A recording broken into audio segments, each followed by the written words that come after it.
Good afternoon, everyone. Thanks for joining our Friday afternoon training session.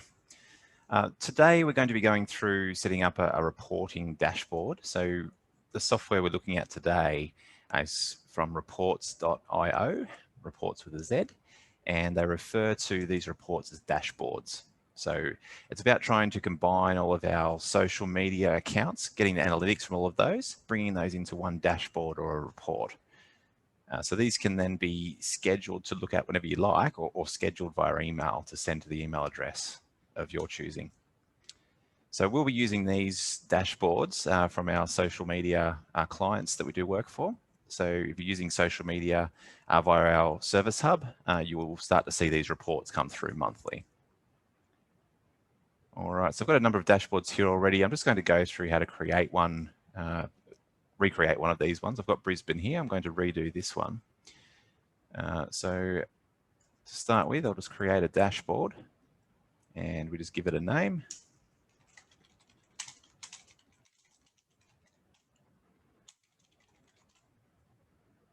All right, you can start from templates, but I'm finding it's easier to start from scratch and you only pick the social accounts that you need for your particular report. All right, so you can see it's given our name up the top here. A few little things you can do here is just add some logos. So I'll just add the Integrity Franchising logo to this one. And this is the client's logo. In this case, it'll be one of the franchisees of ours. All right, so the first thing for us to do is just start clicking this blue plus button. And when we do that, we'll get some options over on this right-hand side, asking us to pick which social accounts and what sort of information we'd like to show.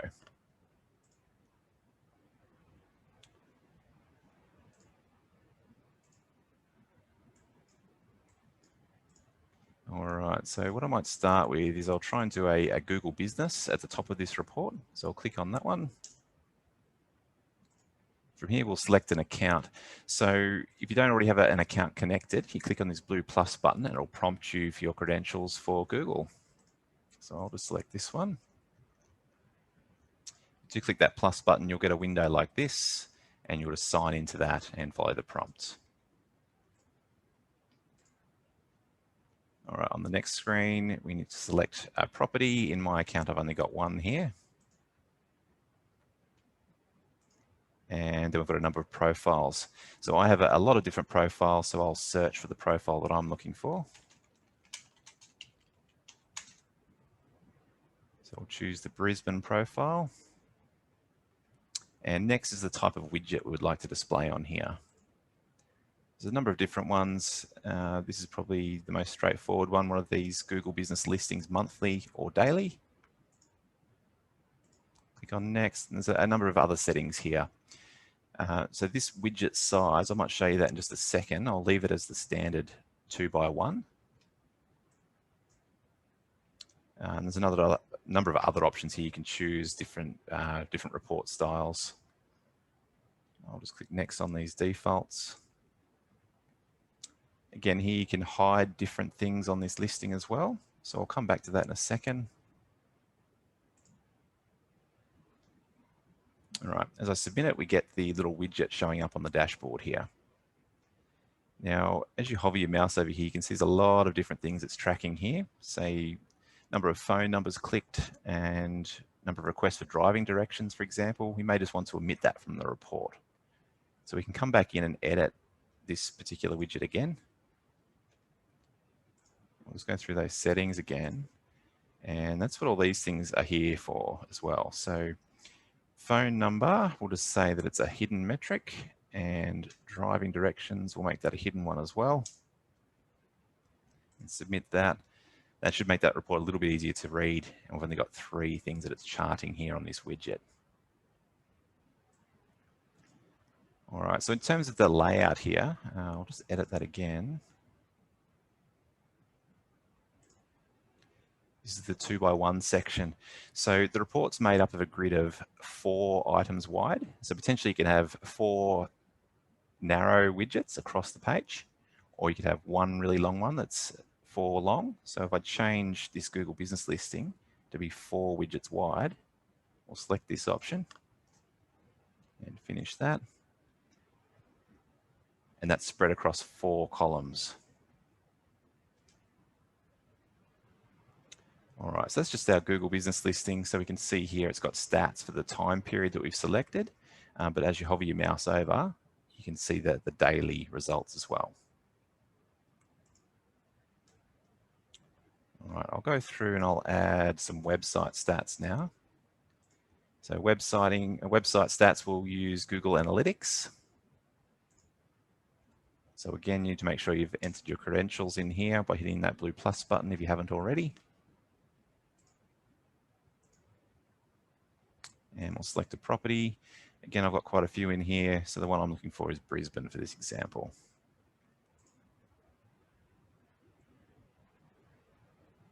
All right, so this is your analytics property. So for anyone that's got an INH website, hopefully you've created your own analytics code, and that'll be the same one that you're using here. So whatever you're using on your website is what you need to select in this property section. All right, generally, you're only going to have one view unless you've fully customized this property. All right, so again, there's lots of different widget types that you can select. I'm going to choose page views for this one.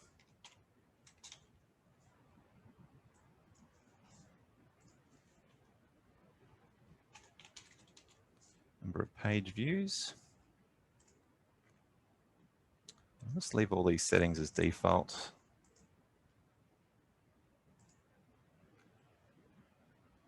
All right, so this widget was 2 widgets wide. And again, so if you hover your mouse over here, this is sort of a monthly chart, this one. So as you're hovering your mouse over, it'll tell you the number of page views for that particular month. So this one's January 2021.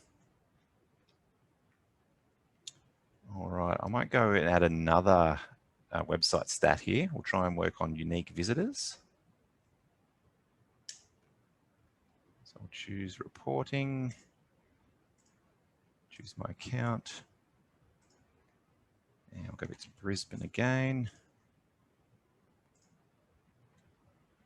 Profile and the widget. So this time we'll choose unique visitors. Click on next. Again, most of these are good. We'll just leave all the defaults the same. What you may like to do though is rename this widget slightly so it's pretty clear when you're reporting on this, when you print out a PDF, what they're for. So I'll call this website unique visitors. So we've got this chart. All right, again, we've got the monthly graph here. So it shows you the number of visitors on each month. I'm just going to rename this report as well to call that website number of page views.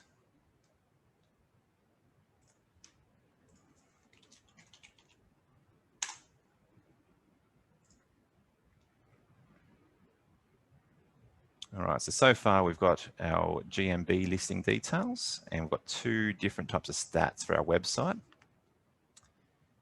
Let's try and connect a Facebook widget.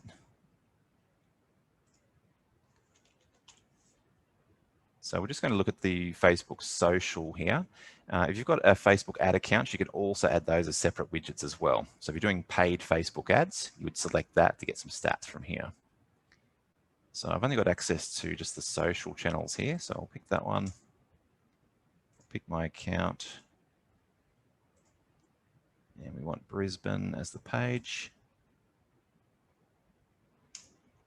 And for this widget, I'll do page interactions for this one. So this is events that happen on the page. So it's the number of times someone, say, clicked into one of your posts.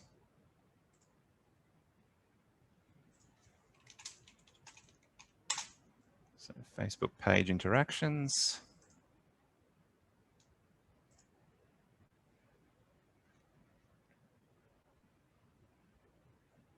All right, there we go again. We've got the monthly graph to show you what's happening here. So people have clicked on content. So in March, there's 1,296 people that have clicked content. All right, we can work on Facebook likes as well. We'll add a widget for that.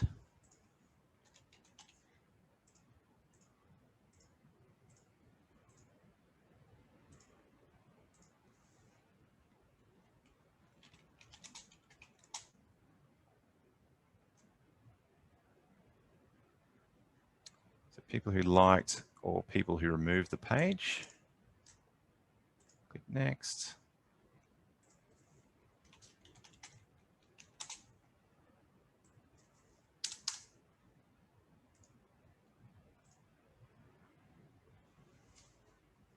All right, so again, we've got the graph monthly here as well. And there's two lines on this graph. So the top one here, the light blue one, is just showing new people who have liked the page. And the darker line there is the number of people that have unliked your page.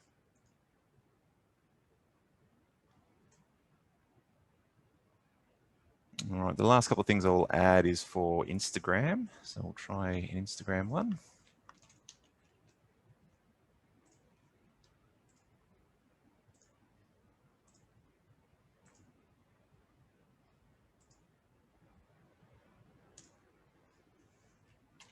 So I'll choose followers for this. So Instagram followers.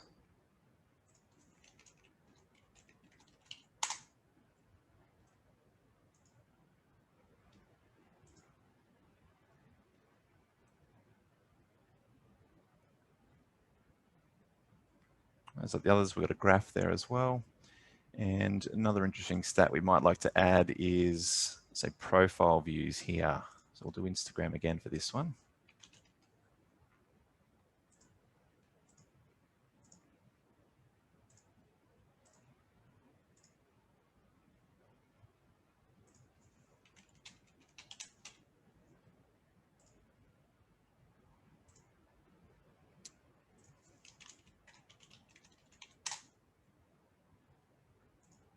I'm just leaving all those as defaults again.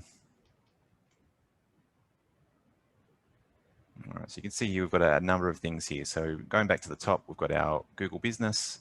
We've got two different types of stats for the website, two different stats for Facebook, two different sets for Instagram. And you could keep going. My login, I don't have any other logins for Brisbane. So you could do, say, LinkedIn as well, Google Ads, Facebook Ads. So once you've got your own credentials for those, you can just keep adding to these reports. So once you've got that looking how you'd like it, there's a button over here for the reporting mode. So all the editing tools have disappeared now, and it's just a static report there. So you can click on some of these things here. I'll give you a few additional stats. You can also change the time period. So you can, on some of these widgets, you could make it a larger time period. You might do from 1st of January to the 29th of March. So because most of these graphs have a monthly chart here, it doesn't change too much, but the figures here will relate to the time period you selected at the top. Now, a thing to note, if we come down, you'll find things like Facebook and Instagram have some criteria around the dates that you choose. So Instagram cannot be more than 30 days. So you can't select a start date here greater than 30 days prior than today's date. Facebook has its own criteria. I think it's 90 days. So if you go back too far, you'll get these errors in the reports. So it's best if you generate them on a monthly basis.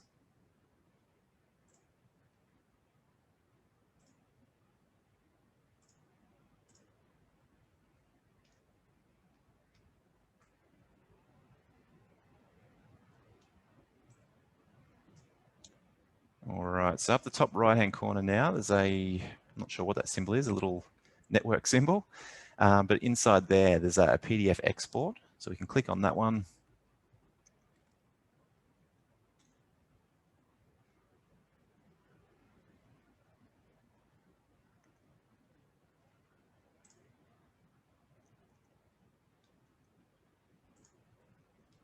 Just give that a moment, and now we've got that PDF page there. Looks like it's come through with a bit of a blank page, but I don't think it's of too much concern there. We've still got all the detail that we need. All right, so you can generate that one on the fly. You can also mail this report as well. So if you put in your own email address, or anyone you'd like to send it to for that matter, so you can send it to up to 5 people. You can schedule it to say send it out on the first day of the month and choose your time. You might want to attach the PDF report as well. and hit schedule.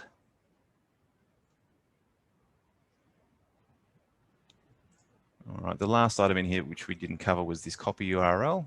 Click on that. It's just copying this address up here. So you can provide that address to anyone and they can log directly into this report and they can interact with it like we are here.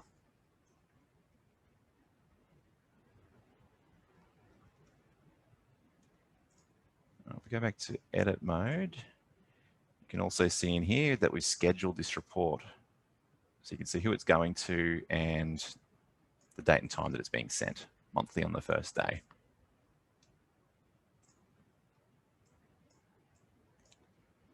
All right, so that's pretty much all there is to reportz.io. If there's any questions, please let me know.